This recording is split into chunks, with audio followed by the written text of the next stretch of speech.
University of Vienna to this talk on traditional commons management system and nomadic culture as possible approach to socio-ecological transformation. My name is Melanie Pichler. I'm working at the Institute of Social Ecology Vienna, and I would like to thank Wolfram Schaffer, who is professor at the Department of Development Studies, and he organized this event and invited the Institute of Social Ecology to function as a co-organizer. As I already said, the talk today is on traditional commons management in Mongolia, and we are very happy to have Sanchir Jargalsaikhan with us today. Sanchir is a political scientist and activist in Mongolia. He is mainly interested in economic, political and sustainable developments in Mongolia, and he is the founder and coordinator of the Sustainable Development Strategy Institute that is based in Mongolia and was founded in 2014. So we will start with a presentation from Sanchir of about 30 minutes. And then we will have a lot of time for discussion, so for official discussion here in the audience. And afterwards, everyone is invited for a lunch reception, so there will be even more time for more unofficial discussion. So thank you very much, Sanchir, for being here, and the floor is yours. All right. Good morning, everyone. Seems like there is kind of quasi-holiday around Vienna, and seems like I'm interrupting you, but sorry for that. So I was asked to present several topics for possible mutual research, or as well as a talk presentation by Mr. Schaffer, and he selected this one, which was probably the most whole-ranging as well as most demanding. And I'm originally from the political science as well as political philosophy department, so I went to very, very different fields in Mongolia to work with, and it's been only one of my research projects, the problems of socio-ecological transformation. So I would like to start from this quote: ownership gathers things momentarily to a point by locating them in the owner, halting endless dissemination affecting an identity. So what this quote means for me and for my research is that ownership is a term understood very, very differently depending on culture as well as the civilizational as well as cultural identity. So when certain people try to own something and it becomes part of their identity, and how they would try to comprehend the world around them. So I should put state some overview of the situation in Mongolia, as well as the transformation we went through in the 1990s, along with many post-communist countries. At that time, post-communist countries. So we've been undertaking some problems of structural adjustment programs in Mongolia along the lines of World Bank and IMF. And one of the most far-ranging reforms taken up by the multilateral institutions was the problem of privatization. And Mongolia went undergone like maybe the majority of proposed reforms by World Bank and structural adjustment programs, but one measure was opposed vehemently by Mongolian public as well as legislators, And that issue was the issue of privatization of land, which was, of course, unseen in thousands of history of innovation, nomadic civilizations. So I'm sorry, I have to transform this and read this quote by ADB at the time. In 1994, the Asian Development Bank, for example, complained that we were not doing the privatization of land promptly. So in one of their statements, they said that currently there is no private ownership of land. As a consequence, land tenure insecurity causes disincentives to invest in land improvements. So why they were so dumbfounded that Mongolians were opposed to the land projects? In terms of market economics, the privatization of land and the entitlement of population with land properties would spur development, as proposed by certain scholars like Hernando de Soto and undertaken in certain Latin American countries like Peru.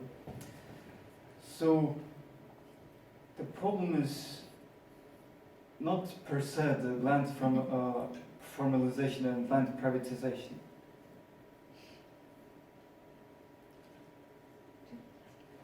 Which would be the German or the this one? It's very difficult. This one, right? Yeah, this one exactly. So land privatization meant something even more fundamental than economics in Mongolia. That's why we were so opposed to it. And I would quote Carolyn Humphrey, which is one of the preeminent scholars in Mongolian studies, and she's an anthropologist, well known. And she said, in societies whose social organization relies on elements of secrecy, loss of control over the movement of information is deeply threatening. In societies like Mongolia, which relies on not on written science but on symbols, and relies on oral tradition to educate their youth and the next generation, the loss of information, which entails from loss of privatization of land, would entail total destruction of and disenfranchisement of the culture. So I would say that in Mongolia, the debate of this ownership of land has become the preeminent and most controversial political issue. So over hundreds of years, in plains of inner Eurasia, the ecological knowledge about environmental animals herded by certain people is taken by generations to generations. This body information reflects this indigenous knowledge built up by millennia and millennia. And this is not only a practical knowledge of how to manage animals and how to live with pastoral economy. This also entails of building on this superstructure, I would say, marks the build of total relationships of people as well as traditions living on this pastoral culture, that it would entail certain independent culture emanating from this pastoral livelihood. So rather than an absolute individual ownership, mobile pastoralists in Mongolia mostly dependent upon public access to resources and the jurisdiction of some kind of local political authority before the 20th century. And after that, under some kind of communist authority. But in essence, it was also always public, the ownership of the land. So there, in indigenous Mongolian notions, land of ownership can be described as custodial. And in that, agencies had only conditional rights to use territory, and always within a wider socio-political framework. And if you know it coincides this viewpoint with viewpoint of Karl Polanyi, which was one of the most preeminent economical anthropologists, who said that before the introductions of markets to society, the market itself was always subordinate to wider socio-cultural framework. And it's only this in long 19th century that markets were able to disembed from the whole framework and gather a life of itself. So, as I've said in previous slide, rights to land were described only in terms of entitlements to move herds or stay with them in a given locality. So, in some Western literature as well as popular culture, nomads are seen as equivalent to more like gypsy culture or something like that. That they would wonder whether they would like, but it's not that they would wonder whether they like, because the climate and topography wouldn't be kind to their animals. So there were at least some trajectories to move, to paths to move with their herds and cattle. So Mongolian nomad, rather than being an owner of land in conventional English sense, the owner we like to translate as Eden, but in Mongolian. But Eden is a little bit different to owner in English, because Eden entails not like owning of like property, but an entitlement to custody of this land. That's why the Eden is a different term than owner in English. So the economy also in Mongolian could be literally translated as governance of possessions, which is totally opposite to mainstream neoclassical economics, that economy is this optimizing framework for governing the economy. So economy in Mongolian is rather a good parallel with the notion of property regime itself. Here the definition of economic sphere depends literally on the notion of political authority, that we, this generation of people, only are entitled to this land, to protect this land, rather than own or sell it or commercialize it. So Mongolian term for land is also a little bit different to probably a European or English term land. Mongolian Gazar has a perceptibly different meaning. A broader, more inclusive term than land, Gazar in Mongolian is a place, certain place. For example, we describe land like giving them adjectives in different terms. So if land is used in 10 different terms, we would use 10 different terms for land. So for example, we use Namurja, which is for fall, Uljo is for winter, for summer autumn, winter, and spring we hold, pastures we hold, have also different meanings for Kazakh. So this idea should emphasize land use rather than a common substance that can be owned or possessed. So items of personal property are also explicitly part of wider fields, be it domestic, district, or state political economies, rather than private possession. So traditional pastoral management systems were designed around the movement of herds to various pastures during different seasons of the year. And livestock were regularly moved between pastures to maintain rangeland condition, as well as rangeland pasture quality, as well as animal productivity. The Mongolian plain itself is not very hospitable to more traditional agriculture. So in this sense, the nomadic culture was itself born out of necessity to climatize and live in this type of land. So the rotation of livestock between different ranges takes advantage of different topography and climatic factors to make the best use of rangeland. So that's probably one of the reasons the culture itself and the management of livestock in different climatic conditions could be an extremely useful knowledge in probably near foreseeable future in terms of climate crisis. So usually overgrazing of sheep or goats is especially bad because their sharp hooves cut the surface and expose the soil in different topographies, leading to wind erosion. So on top of this, the damage done to pastures gradually grows stale and inhospitable to future acclimatizations. So according to Mongol nomads, no pasture to be grazed year after year by the same kind of stock, so they would have to regenerate different kind of stock year by year or by season. So sheep, opposed to sheep and goats, sheep and camels do not dwell in wet pasture, for example. And lime soil is bad for horses and saline soil for camels. So these should be managed accordingly, not overgrazed. And nomadism also depends on balance between winter pasture and summer pasture.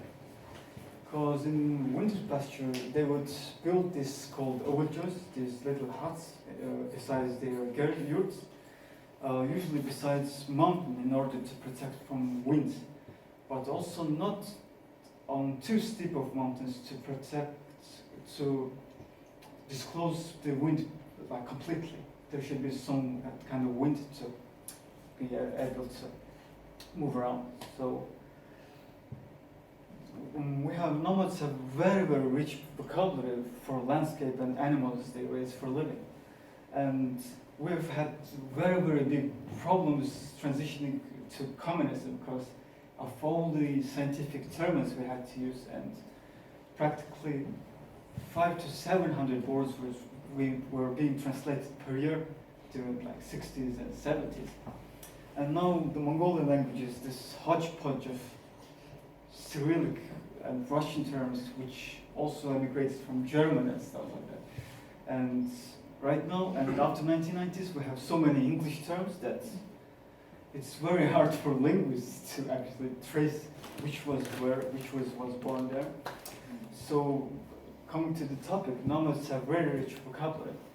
In Mongolian vocabulary, for instance, the age, color, and individual characteristics of horse or any other animal would be told with the most minute precision with their movements. And it could be more than 1,000 these types of terms. There is also an accurate terminology for different kinds of hills, ridges, plains, lakes, pools, streams, and springs. And these would probably have all their different characteristics and not certain adjectives to be characterized. So a hill or spring may have several names, of which some are descriptive, but others are honorific or proprietary. The real name is likely to be a taboo in most senses, because a real name would associate a stationary setting, and a stationary setting would entail some kind of directions to west, north, or something like that. So it wouldn't be proper for nomadic culture to characterize one part like middle west or near west or near west, because it contradicts the mobile nature of which is nomads characterized by. So there are like around 500 to 600 different names for horses according to their color only. And maybe, if I remember correctly, there are 12 age varieties and also 3 to 4 differences between the age varieties. So for me, like for a person who was born in capital and town and to go to country would be some kind of new education, like coming of age or something. So like combined, I probably lived in countryside for only about a year, but still I'm totally unfamiliar to most aspects of our own culture. So, for example, general form of greeting also interrelates with the way and mode of living. So, how are you would be connected necessarily and obligatorily connected with how's the winter, spring, or summer, or autumn going? Because this entails the relationship of humans to their animals, and how well the animals are doing are totally proportional to how well are the people doing. So the terms of even greetings would be asking how's your herd. So the even local urban people wouldn't answer that. Oh, I don't have any herds or no. I would say, oh, herds are good. Winter is coming good. So traditional beliefs also influence nomads' perception of the steppe and also affect their behavior. Most ceremonies concerned with fire, or as this is called, the ovos, are connected interrelated to shamanism. And what these symbols and ceremonies mean is that human agents are only have jurisdiction over land and was subject to approval to spiritual as well as custodial law, the authority. And these ceremonies reflect the notion that humans do not hold land as do they mundane possession, but must enter into relations with the spiritual powers of the locality to ensure always favorable conditions. So the renowned Mongolian anthropologist Dolom developed this concept that tried to differentiate nomadic culture from other sedentary cultures. And what he was able to extrapolate and deduct from his studies was that nomadic culture was mostly based on symbols rather than science, which is pertinent to Western civilization as well as Sinocentric civilization. So most science and symbols reflect the intimate relationship between nature and human beings.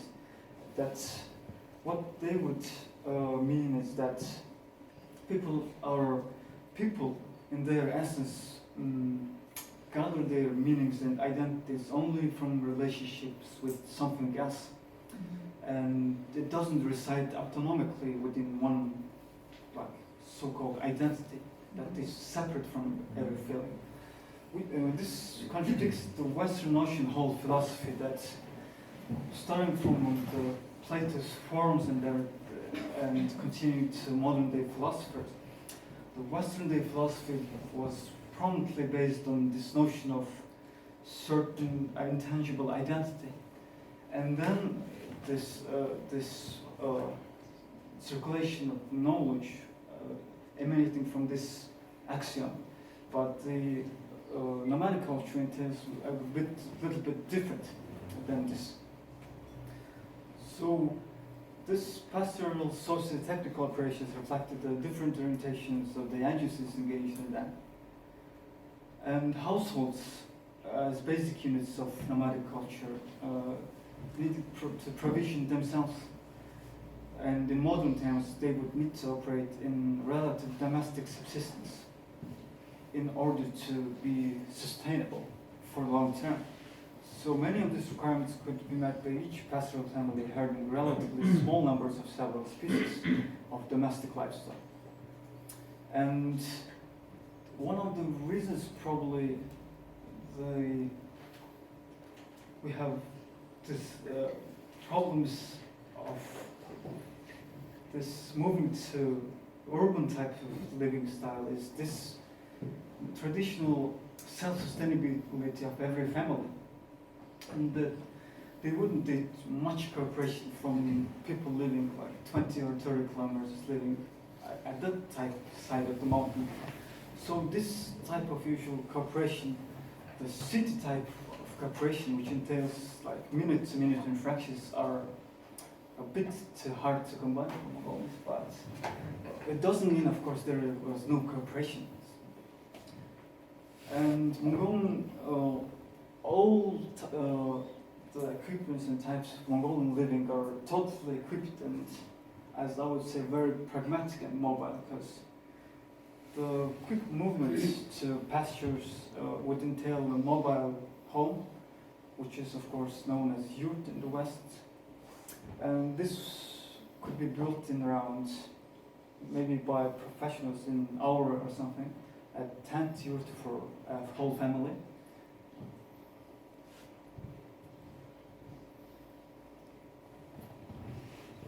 So what some scientists might call as an ethics of environmental conservation is completely embedded in relationships with close community of so-called hot or sach hotels, where people who one could see every day, where families had relationships generation after generation. So I would connect the Mongolian experience and the commons management system with, I will try to connect with the Western types of commons management and Western understandings of commons. So one of the most discussed issues right now in this commons management system, the rhetoric is this: commons do not just fall from the sky. They aren't simply material or only intangible collective resources, but process of shared stewardship about things that a community possesses and manages in common or should do so. So this is how the gear tent is made out of wool of sheep, and this could entail only 7 to 14 days in one summer. This will also mean this compact where we dry different milk products, and it would last the whole summer without rotting in heat or frozen in winter. So it would be very, very mobile. So I would briefly touch about the socialist period and the experience of pastoralism during socialist period.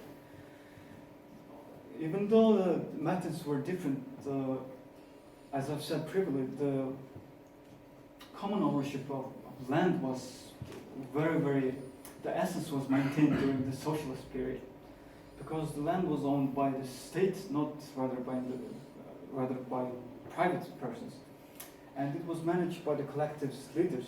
And pastoral households were generally made use of recognized area of pasture within the areas allocated to their group. So the winter pastures was most exclusive and associated with given households because of their no availability. So during socialist times, the nomadic households were assigned livestock to herd and received a regular income. And one family was allowed to have 50 or in some regions 75 head of their own supply. And then they would also manage the state-owned stock. So pastoralists were moved on to the longest legs of the annual migration by collective trucks, which was also owned by the state. And hay was delivered to help feed livestock, which was owned also by the state and operated by the state. So this type of centralized communist type of state management didn't necessarily contradict the previous experience of nomads. So this would look, one little sum of 1,000 people would look like in socialist period. They would have their own little school, little cultural center, little medical center, as well as little primary school or kindergarten. And this type of collective, Soviet-style collectivists were introduced in 1950s. And this, they typically include something in the order of 1,000 households, which were situated in this previous sums. And some, the separation of specialization of work was that the specialist mobile pastoralists were tasked with different tasks, and other half would perform service job in central settlement like this. So the collectives also maintain some machinery and hay cutting services and to support their herding bases. And as I've mentioned previously, this whole system of support, centralized support of nomads was totally destroyed in 1990s by structural adjustment problems by World Bank.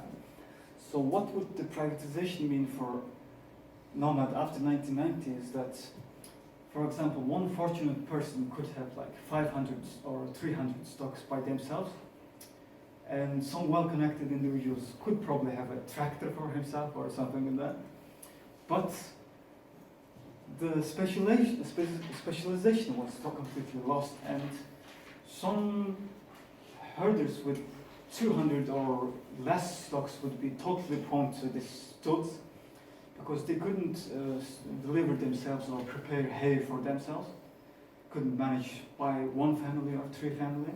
So that's why even people with 200 stocks would be totally vulnerable to catastrophes like in winter. So what that entailed, the privatization of herds, was that the total amount of herds would grow for about 3 or 4 times, for about 60 million at their peak. But the quality of these animals, the quality of their products, quality of their products would be much lower, because the centralized medical system is destroyed, centralized hay preparation system is lost. So that's why they would be totally vulnerable to climatic catastrophes, especially in the winter. And lots of these herders would lose all their herds in probably one winter, and then they would move to probably the biggest city or the capital itself, move with their tents. And the situation is usually right now that the 60% of Lampedusa population is populated by the former disenfranchised herders, and the management of private management entails, in most cases, only catastrophe for herders. So I would try to go from the Mongolian case to the whole discourse of commons management in the academia. So, as the UK white paper of Natural Capital Committee emphasized, they emphasized that the environment is part of the economy and it needs to be properly integrated into it, so that the growth opportunities will not be missed. So this was the statement by Dieter Helm, chairman of the Natural Capital Accounting Committee. And this quote entails what is everything is wrong with our approach to nature as well as economy. The economy cannot be the environment cannot be a part of the economy. It should be a vice versa, that the economy should be a part of the whole socio-political sphere. So this entails the question, which is the whole and which is the part? So our whole economics and other scales, and in overall, most efforts to consider culture and sustainability science are mostly fragmented, partial, or inadequate.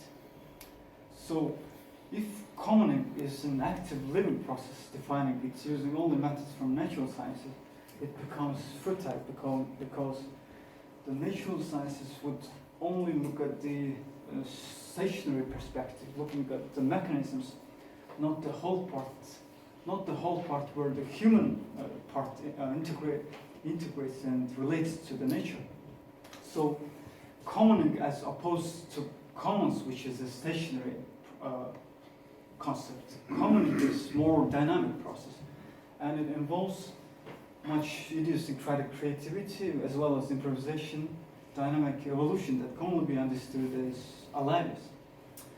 And any kind of theoretical framework for understanding commons must be therefore enter into deep and ongoing engagement with the everyday practices and experiences of commoning, such as seen around the world in practically most continents around the world. So just as it's impossible to learn the violin from simply reading music, the commons or any other social phenomenon is fundamentally an experiential practice meant to be understood, not theory alone. So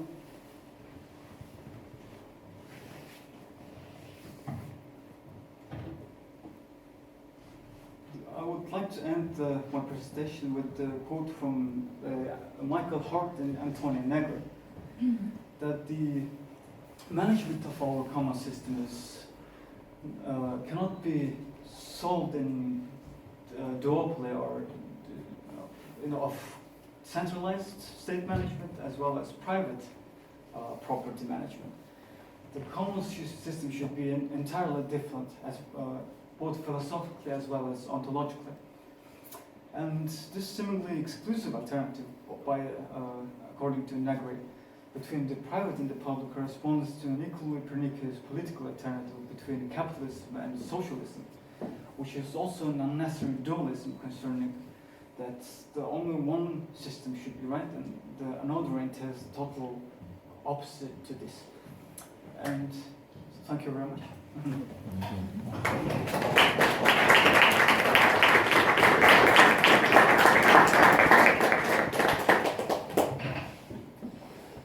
Thank you very much, Sanchir, for this presentation. I guess there are a lot of questions because you touched upon. Well, in one seminar that Megi Grantner and I were actually teaching last semester, one of the key questions was always in how far do we need to conceptualize that as 1,000 years old tradition. On the background, well, behind the background that is, you know, in Latin America you would have a lot of former mining workers, laborers that were set off and then moved to El Alto in the city, and then started kind of remembering or kind of reinventing traditions of the Andes, right? So it's not so much kind of 1,000-year-old tradition, but it's more like looking for an alternative, finding bits and pieces, and taking up, you know, different patterns that might be kind of inherited from the past, but not really, you know, in this kind of uncut tradition. And this is a relevant question concerning the question in how far we could imagine a society to really, a modern society to build on that.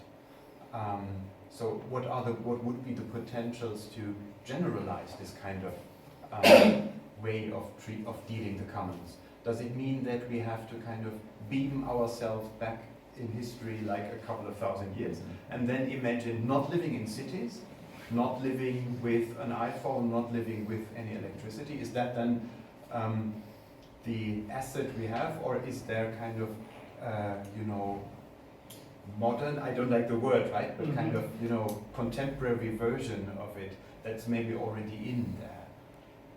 Very much agree with your first statement, and it's not something that happened before and not happening right now. As I said, this is a very process of commoning, and it happens every day. And this one connects to your question, how this is going on right now. So probably Mongolia could be a good case of seeing that how two different lifestyles coexist together. There's nomads as well as urbaners.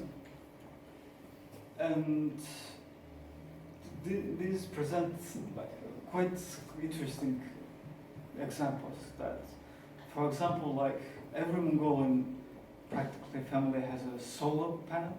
Every yurt has their solar panel, and they would, if they cannot afford, they would use some batteries from their old motorcycles and connect them, and at least they would charge their phones, and everyone has some kind of phone right now. So I was checking this Facebook statistics, and it was about 600,000 something. So it was very, very big, even in the most remote areas. So this is how the modernity intersects with the nomadic lifestyle. And they usually live off pretty well. They use this modern gadgets, modern information, and seems like it's not practically interfering with the city life. But what is marginalizing these people is that after the collapse of the Soviet system, the remote areas are forgotten and underfinanced. and they usually lack these cultural activities which urbaners would be proud of. Cultural activities, good medical institutions and stuff like that. So if Mongolian state undertakes this type of development policy of decentralization, the nomads would probably live off without any practically centralized engagement with the capital. So probably Mongolian case would present lots of stuff, how to live this mobile lifestyle with some modern technology, but like in general sense, I would think that we need more drastic changes in terms of whole our commercial lifestyle as well as everything connected to it. Because the renewable energy only considers the energy for our unending gadgets and stuff like that, but we're not talking about our culture, this culture of consumption. So probably the first step would be the undertaking this cultural and undertaking in parallel with the whole renewable energy revolution. Yeah, thank you. Mr. Sanchir, thank you very much for your rather interesting presentation.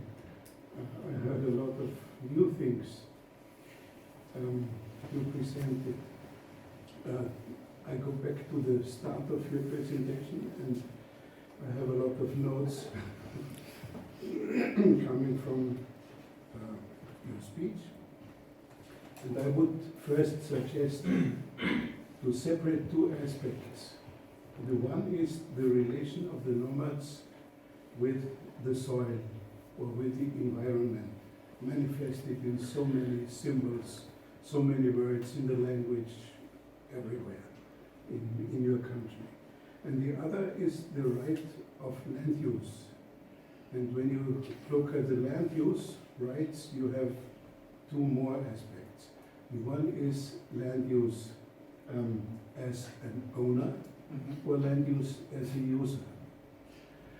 And your main question, as far as I understood, is what happens in the period of transition, or through transition, from socialism or let me say traditional communism in Mongolia to private lands.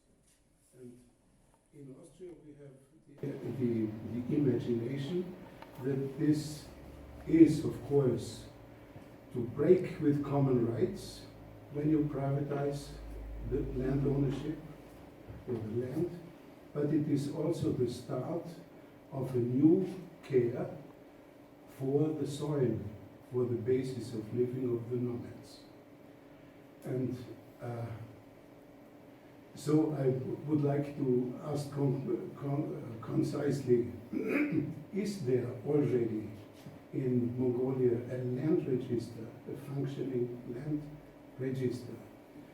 And as far as I know, maps in Mongolia are excellent, down to very large scales.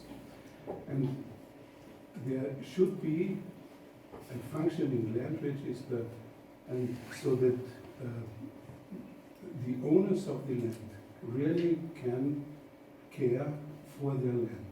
This is, for instance, the object we have in the project with the authority of Ulaanbaatar, and I would like to ask you if you're allowed to receive your presentation, and I offer you one copy of our project outline. Yeah, very good. Your question about was the registration, yeah, as far as I understood correctly. So, as far as I know, there are extensive files and for registration, practically everything. It was mostly done during the Soviet times, and in terms of mining licenses and stuff, it's not been, it wasn't explored, like even half the territory was even not explored. And geologists from that era say that even more land is unexplored right now. So the world's biggest mining projects are probably only the start, and there are much more. But I don't know details about the registration of the pastoral lands and stuff. We're quite far from it. No, when you're allowed to add, I know that there are two different types of, so to say, land ownership. The 700 square meters who receive every Mongolian, newborn Mongolian, as his private ownership. He can do with this what he likes to do. And the other is to get a plot for living in a Bach. I think by the Sum authority he received it. But my question is concerned with land ownership of nomads or agricultural producers, because this would be the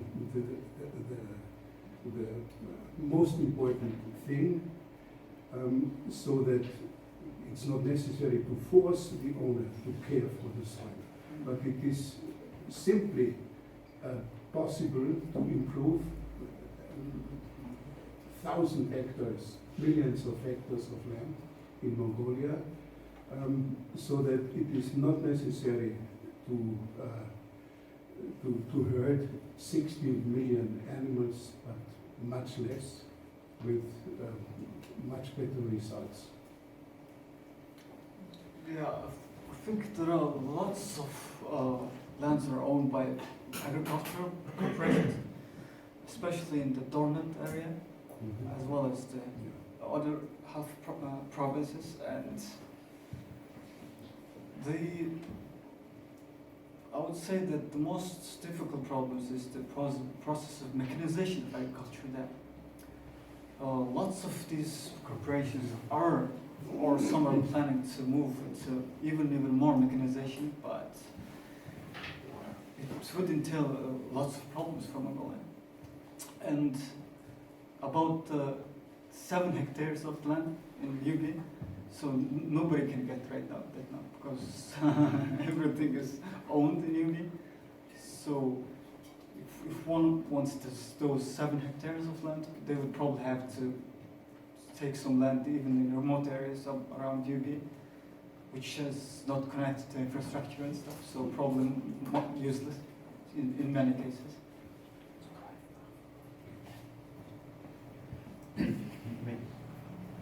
May I just, maybe just to I don't know, expose maybe some problems we might have in the room. So Dr. Greif, you're suggesting that private ownership would secure a better, taking care of the land, right? But this would be very much in contradiction to what Sanchir just presented as a commons and taking care of the commons as a system of not securing that it's not overused.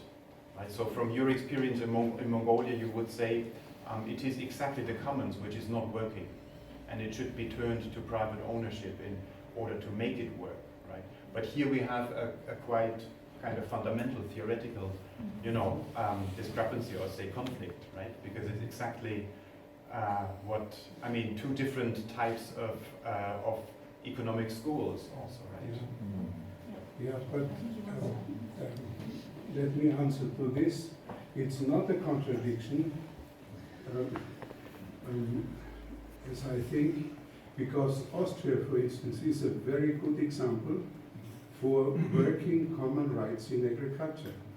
Maybe it is not so well known, but up to now, 1 million hectares of alpine pastures, of course, it's marginal land, is under common use.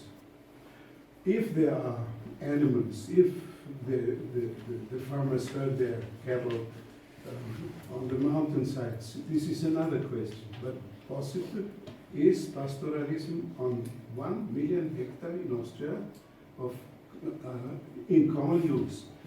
But the fact is that this area, or these parts of this area, all these parcels, are related to, we call it in German, Heimbetrieb, home farms, based on private land. And farmers have to care for their private land, that it is fertile enough for their survival. And the pastures in the mountains guarantee, so to say, that these farms, or in former times, I should say, not just now, guaranteed the survival of the farms during winter times. Mm-hmm. This is a fact. Oh, Yeah. no, Probably it's not this- wrong. yeah. Yeah, I think that might be true when in taken out of context or time that some private land could be much better taken by the private user, private proprietor. But the Mongolian case, the context itself right now leaves very little to that case because of the whole mining stuff. And the state is, of course, has very little capacity to manage natural areas as well as govern them. But the other end of privatization wouldn't probably entail, because lots of examples with mining companies. So there should be something more devised to be managed. I think that what you mentioned relates very well to this idea of trustee chip that you mentioned, but probably privatization of private lands would not necessarily mean that people can take care of the land, but that mining companies or whoever companies come in and take large scale, large parts of land. Thank you so much for your presentation.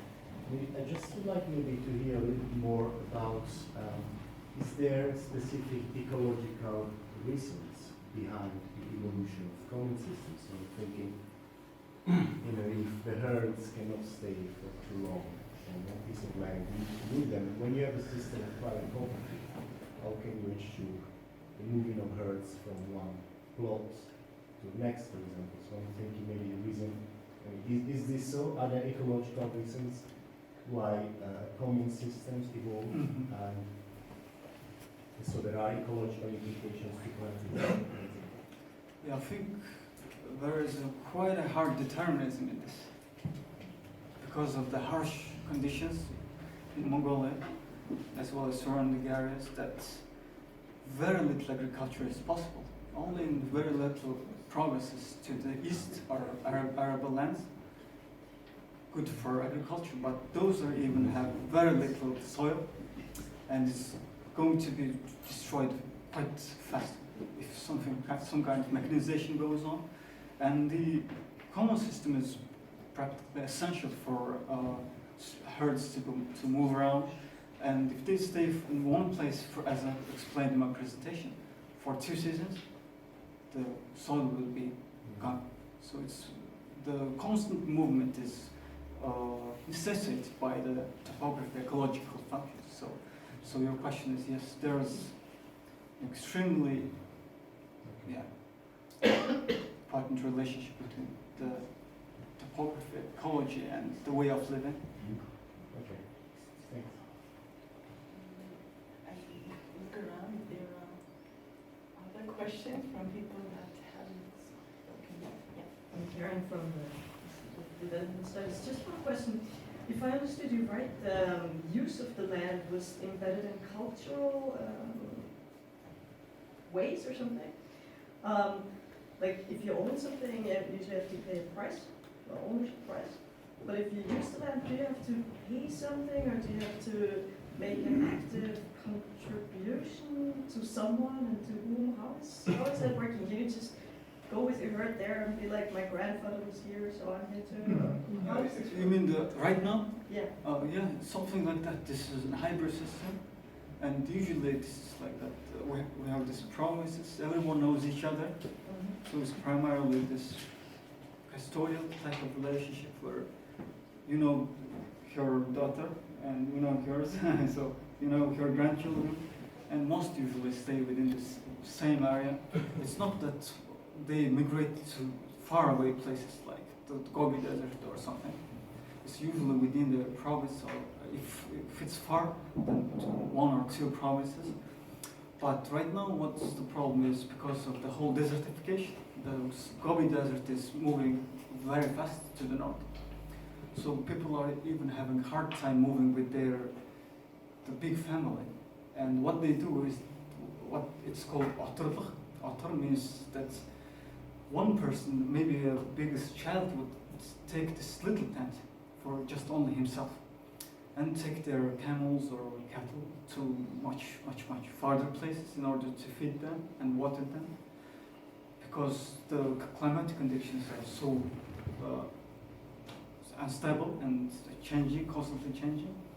So the family, even sometimes some families couldn't move like before.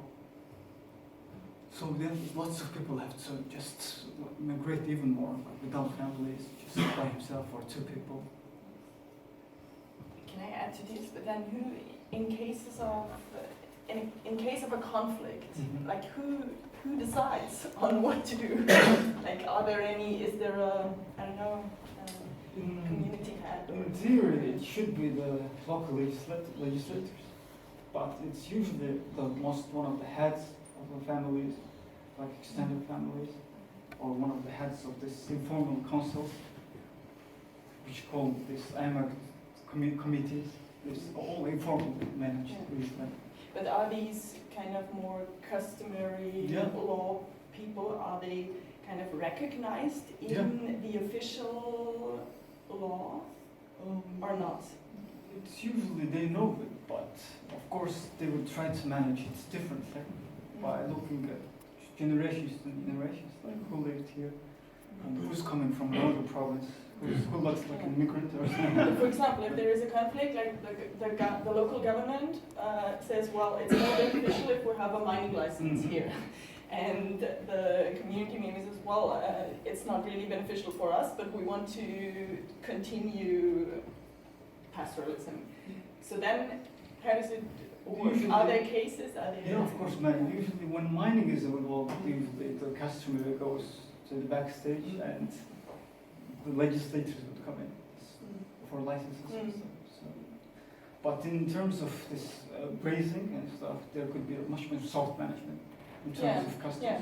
But when the mining companies go in... Exactly, but that's, I mean, probably that's the most important thing then, because then it's conflictive.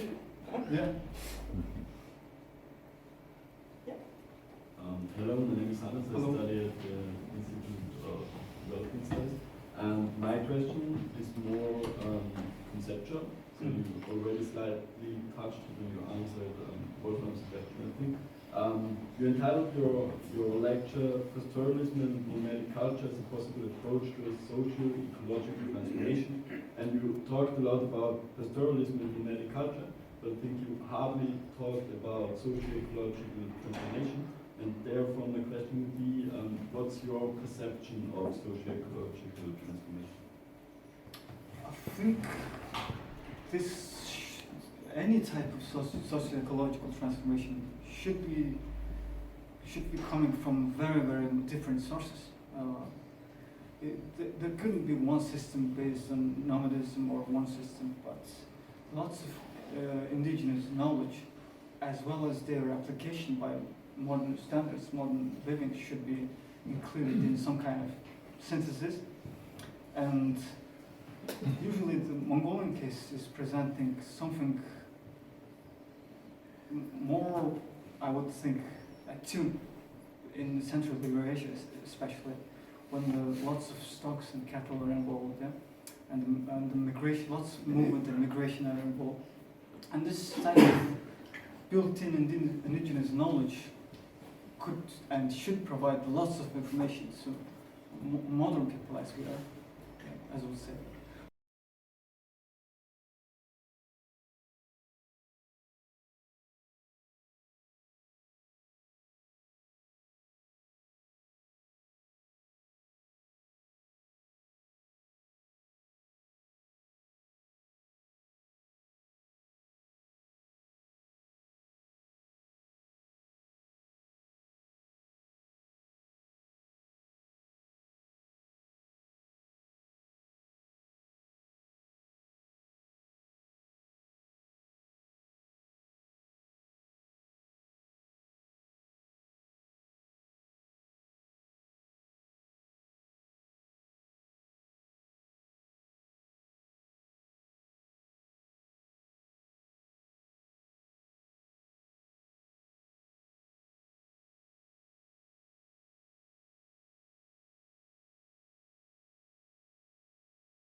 should be the more, it should entail, at least implicitly, more movement of capital and more growth.